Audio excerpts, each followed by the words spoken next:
tuangazie taarifa nyingine. Jana imeendelea kesi ya Tundu Antipas Mughwai Lissu.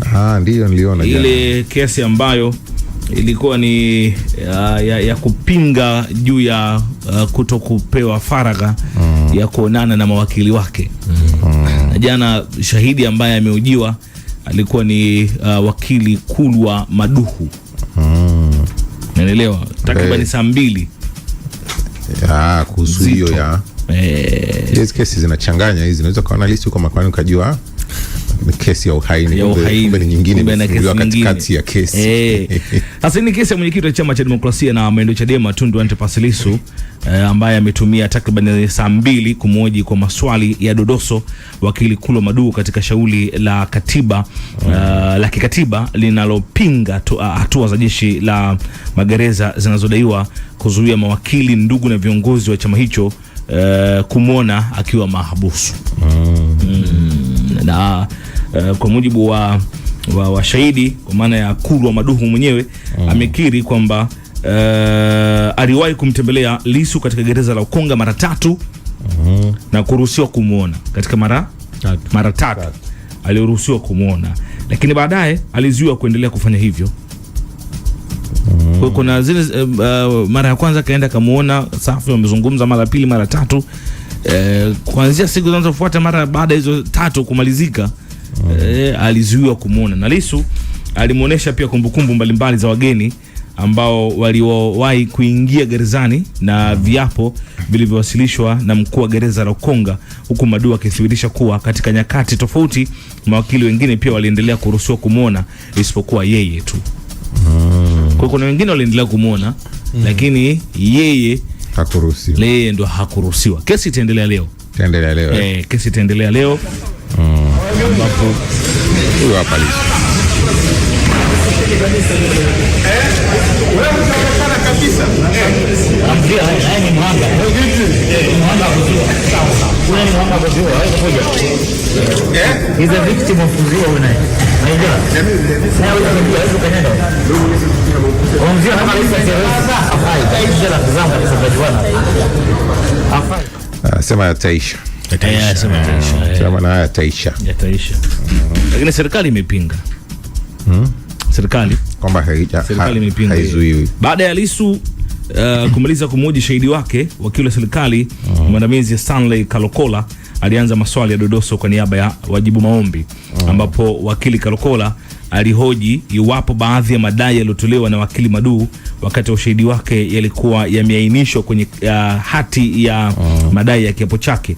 Katika maswali yake alitaja hoja zinazohusu madai ya ubaguzi, marejeo ya kikosi cha Umoja wa Mataifa UN, lakini pia pamoja na madai ya kwamba mawakili wa serikali hawakuzuiwa kuingia gerezani, akitaka kufahamu kama yote hayo yalikuwa sehemu ya maombi yaliyowasilishwa mahakamani hapa, ambapo wakili Maduhu alikiri kuwa baadhi ya hoja hizo hazikuwepo katika hati ya madai wala kwenye kiapo chake, huku akieleza kuwa nyingine zilikuwa zimejitokeza katika mwenendo wa kesi au kumbukumbu za mahakama. Na wakili Kalokola pia alihoji kuhusu madai ya mazungumzo kati ya Lissu na mawakili wake kusikilizwa na askari magereza, akitaka shahidi eleze kama aliwataja askari aliowahi waliodaiwa kufanya hivyo. Kwa maana unakumbuka kwamba hata kama leo hii umekwenda kumtembelea, kwa mujibu sasa wa taarifa ni kwamba sawa, mtu amekuja kunitembelea lakini askari wa magereza wako pale wanasikiliza mazungumzo yetu, hakuna faragha tena. Yani kwa nini usikilize mazungumzo ambayo mimi nazungumza na mtu wangu, iwe ni wakili au ni kiongozi wangu au ni ndugu yangu? Sasa ni moja kati ya kile ambacho kwa kinalalamikiwa. Sasa kesi itaendelea hii leo, ambapo jopo la mawakili lililisha kusikilizwa kwa shauri hilo hadi leo saa 3:30 asubuhi, ambapo ushahidi utaendelea kusikilizwa. Kwa hiyo ni back to back. Anarudi tena leo mahakamani kama ilivyo. Sawa. Bwana, mtu mmoja anayefahamika kwa jina la Suleiman Bakari, ana miaka 50, huyu mkazi wa kijiji cha Mpwahia, kata ya Chipuputa, katika halmashauri ya wilaya na Nyumbu mkoani Mtwara. Yeye bwana ameripotiwa kufariki dunia baada ya kushambuliwa na kukanyagwa na tembo alipokuwa akiendelea na shughuli zake za kilimo. Kwa niaba ya mashuhuda wa tukio hilo, mmoja wa wakazi wa eneo hilo amesema marehemu alikuwa shambani akiendelea na shughuli zake za kilimo kabla ya kukumbwa na tukio hilo la kusikitisha, ambapo tembo alimvamia na kumjeruhi hadi kumsababishia kifo chake. Tunafyeka, tulipomaliza nikamwambia Faza, mimi naondoka basi kuchimba muhogo. Akasema sawa, pitia na bakuli joko ili ufuate maji tupate kunywa na afu tumalize tuondoke. Nikamwambia sawa. Nimetoka nimechimba muhogo, nilipomaliza nimefuata bakuli, nimezunguka kichuguu nimefuata bakuli.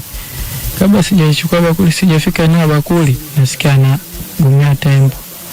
Kumbe kugumia kwa mara ya kwanza alikuwa amejigonganisha kwenye mti.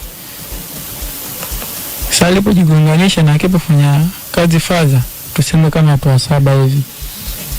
Na Faza aliposema tembo na tembo aliposema yule mtu, tembo akaweka maanani kwamba huyu mtu ndo aliyofanyisha mimi na wenzangu nitengane, ndo akaanza kumfukuzanisha.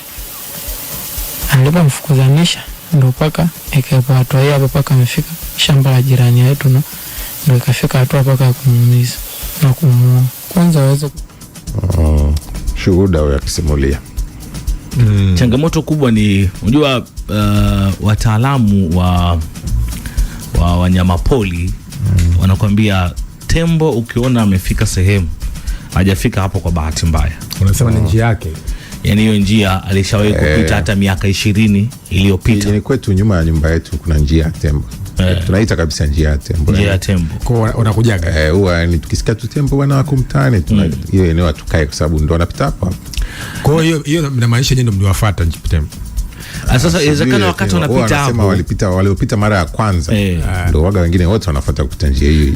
Inawezekana wakati wanapita walikuta pana chakula, aidha pana maji, yani walikuta yale mahitaji ambao huko walikotoka mahitaji hawakufanyaje, hawakuyapata.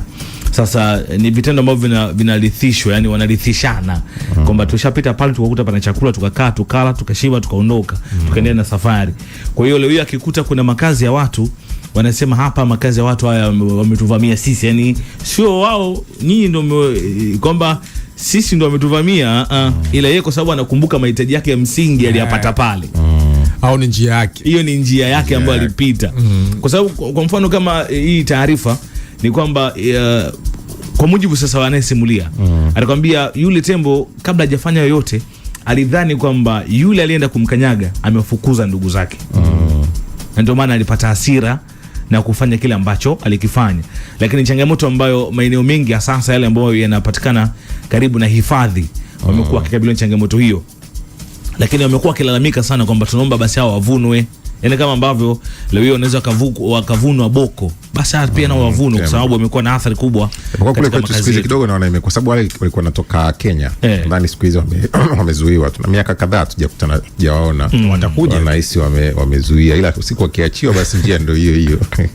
Na kipindi kile ilikuwa kuna zile skendo kwamba wakiwa wengi sana basi watu wa kule wanaachia, afu baadaye wanasema walitoroka, lakini wanakuwa wenyewe ndio wameachia. Ili mkapambane nao kidogo, muue wale watatu wapungue kwao. Watu ongeza taarifa nyingine. Ndio tuelekee kule jijini Tanga ambapo kanisa Katoliki limewapiga marufuku waumini wake kushiriki kwenye vigodoro. Endeleo vigodoro vile kesho usiku. Sasa vigodoro vyako kesho usiku. Sifa kigodoro ni unajua kwa kigodoro kuna mtu ambaye hajaelewa. Sisi mjini huku tunaelewa. Achana kigodoro cha kuvaa. Achana hicho. Achana kile cha kuvaa. Kuna kile cha kuvaa. Ngoma. Inaitwa vigoma. Vigoma. Sasa limepiga marufuku, na ili ni kanisa Katoliki ya parokia ya Mlingano jimbo la Tanga limepiga marufuku waumini wake kushiriki ngoma za usiku maarufu kama vigodoro, pamoja na vitendo vya ulevi, uzinzi na umbea. Hivyo kila mtu amepigwa marufuku. Sasa paroko msaidizi wa parokia ya Mlingano Padri Crisantus Chawili amesema hayo wakati wa ibada ya maziko yalikuwa tabibu wa maabara ya afya ya binadamu Richard Shawa alifariki dunia katika ajali ya pikipiki iliyotokea eneo la Mizani Pongwe. Na nikimnukuu hapa anasema waumini wa dini mbalimbali wamekuwa wakikumbatia zaidi sherehe ama starehe za dunia kuliko kumtumikia Mungu, hali inayochangia kuongezeka kwa vitendo vya ukatili na visivyompendeza Mungu. Sisi binadamu tumekuwa na tabia ya kujali mambo ya dunia na kumsahau Mungu. Wapo wanaendeleza ulevi, uzinzi, ngoma za vigodoro na umbea, na wasio waumini wote kuyaacha mambo hayo na wamrudie Mwenyezi Mungu. Safi. No vigodoro. Aje na huku. Wapi? Mjini. Tutajie na maeneo. Aje Kigogo. Twende. Tandika huko. Twende. Watumbo hapo. Nyantira huko. Kawe Ukwamani. Aje maeneo. Na wewe nitajie unasikiliza maeneo mengine ambayo. Kuna kimoja nilipita nikakaa kama nusu saa hivi.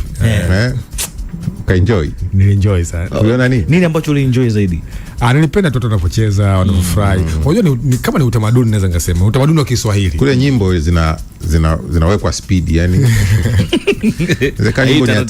nyimbo ni taratibu, inaongezewa mwendo. Alafu watu wanacheza hivi. Kila mtu anatafuta upande wake, mwingine atanisha kichwa, mwingine mguu. Hamna kumbizana. Kwa mimi sikufichi, nilikuwa napita. Nikakaa kama dakika 15 hivi. Natazama. Nikasema nikasema sawa. Utamaduni. Sasa na kila nikipita tena sivioni, natamani nipite tena nivione.